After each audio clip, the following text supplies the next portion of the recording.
અમદાવાદના બાપુનગરની ઈએસઆઈસી હોસ્પિટલમાં આરોગ્ય સાથે ચેડા થતાની ગંભીર ઘટના સામે આવી છે।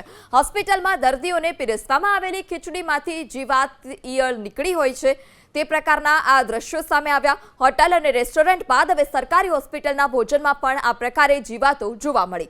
આ ઘટનાની જાણ થતાં જ હોસ્પિટલમાં દાખલ દર્દીઓ અને તેમના સગા સંબંધીઓએ ભારે હોબાળો મચાવ્યો।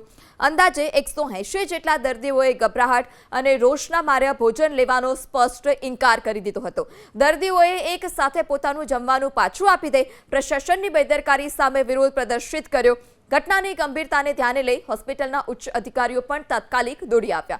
પ્રાથમિક તપાસમાં ભોજનનો કોન્ટ્રાક્ટ ધરાવનાર એજન્સીની બેદરકારી હોવાનું સામે આવ્યું છે।